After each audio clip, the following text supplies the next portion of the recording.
Sektori i bimëve aromatike dhe mjekësore në Shqipëri është nga sektorët më të rëndësishëm të bujqësisë shqiptare, i cili involvon brenda tij me disa dhjetra mijëra fermerë, grumbullues të bimëve mjekësore që vinë nga zonat rurale dhe sjell të ardhura, të cilat janë signifikante për ekonominë shqiptare, dhe këto të ardhura shkojnë relativisht 50 deri në 60 milion dollar çdo vit. Dhe padyshim që vlerë të rëndësishme për sa i përket produkteve që vijnë nga bimët aromatike mjekësore të egra të Shqipërisë lidhet ngushësisht me vlerat cilësore të këtyre bimëve. Gjithmonë flitet për bimët mjekësore dhe aromatike të Shqipërisë, gjithmonë flitet për vlerat e tyre dhe ditën e sotme ne do të flasim për një nga fazat më kritike, të cilat lidhen ngushësisht me cilësinë e produkteve të bimëve aromatike mjekësore të vendit tonë. Dhe kjo fazë kritike lidhet drejt për drejt me procesin e tharjes.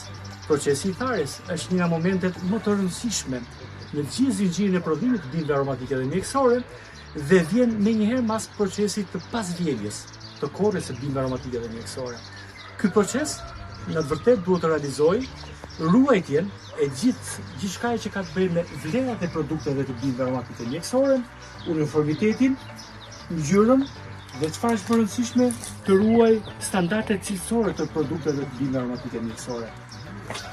Dhe padyshim që ajo që vlen të theksohet në procesin e tharjes është të realizohet në nivelet e duhura pjesa e largimit të sasisë së ujit që përmbajnë bimët e freskëta.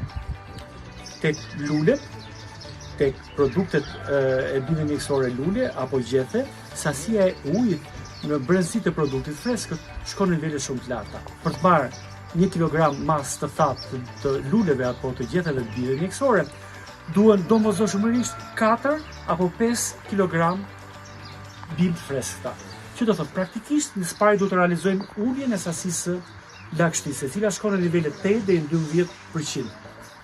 Së dyti, çfarë është shumë e rëndësishme në tharjen e bimëve aromatike mjekësore është të ruhen standardet të cilat lidhen ngushësisht me cilësitë e produktit.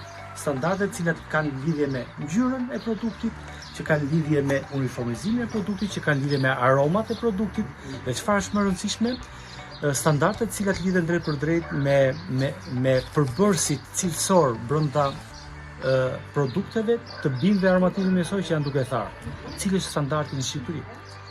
Çfarë protokollesh ndjekin fermerët në Shqipëri? Në pjesën më të madhe të rasteve, të gjithë grumbulluesit e bimëve aromatike dhe mjekësore në Shqipëri përdorin tharjen në drejt për drejt në rrezet e diellit. Tharjen jashtë, tharjen në rrezet e diellit.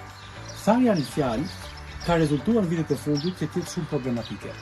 Tharja në fjalë për fat keq nuk përmbush standardet e duhura të cilësisë dhe ndërhyn drejt për drejt në pjesën e asaj që përkon uljen e vlerave të produktit dhe çfarë është më rëndësishme, uljen e të ardhurave të fermerëve.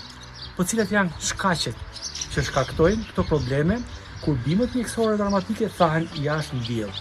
Problemi i parë i rëndësishëm lidhet ngushësisht me uniformizimin e produktit. Po shikoni me kujdes, tharja e produkteve drejt për drejt në dritën e diellit bën të mundur që sasia e madhe e dritës që vjen nga ndriçimi bën tharjen, bën pjesën e humbjes së intensitetit të dritës tek bimët aromatike mjekësore. Dhe çfarë është më rëndësishme, tharja jashtë natyrë rrit në mënyrë galopante pjesën e kontaminimit. Një tharje jashtë bën që bimët jenë nën presionin e faktorëve mjedisor, e faktorëve ndotës, cilët lidhen ngushësisht me çfarë? Me pastërtinë e sipërfaqes tharjes. Së dyti, lidhen ngushësisht me çfarë? Me praninë e kafshëve apo shpendëve në procesin e tharjes. Prania e kafshëve ose shpendëve në procesin e tharjes kontaminon në mënyrë të jashtëzakonshme pjesën e produktit, duke rritur vlerat e salmonelave brenda produktit, duke rritur vlerën mikrobiale të baktereve brenda produktit, i cili thahet në kushtet natyrore. Dhe çfarë është më rëndësishme, tharja në natyrë rrit në mënyrë signifikative pjesën e proceseve mikotike, të cilat ndikojnë drejt për drejt në cilësinë e produkteve që ofrojnë fermerët, që ofrojnë grumbulluesët për hallkat e tjera të zinxhirit të bimëve aromatike mjekësore në Shqipëri. Prandaj është momenti i duhur që fermerët, që kompanitë e bimëve mjekësore aromatike në Shqipëri të investojnë në rrugën e duhur për të ofruar facilitete të qëndrueshme, facilitete të cilat anashkalojnë këto procese të cilat shkaktojnë uljen e cilësisë së bimëve aromatike mjekësore, duke bërë të mundur që të ofrojnë fermerëve mundësinë e tharëseve artificiale, tharëseve të cilat anashkalojnë ndotësit potencial dhe ruajnë vlerat e produkteve të bimëve aromatike mjekësore në parametrat e duhura. Na ndiqni për më shumë informacione, na ndiqni në platformën tonë ABA Online për pyetje që keni në lidhje me standardet të cilat kanë bëjnë me procesin e tharjes. Ju falenderoj.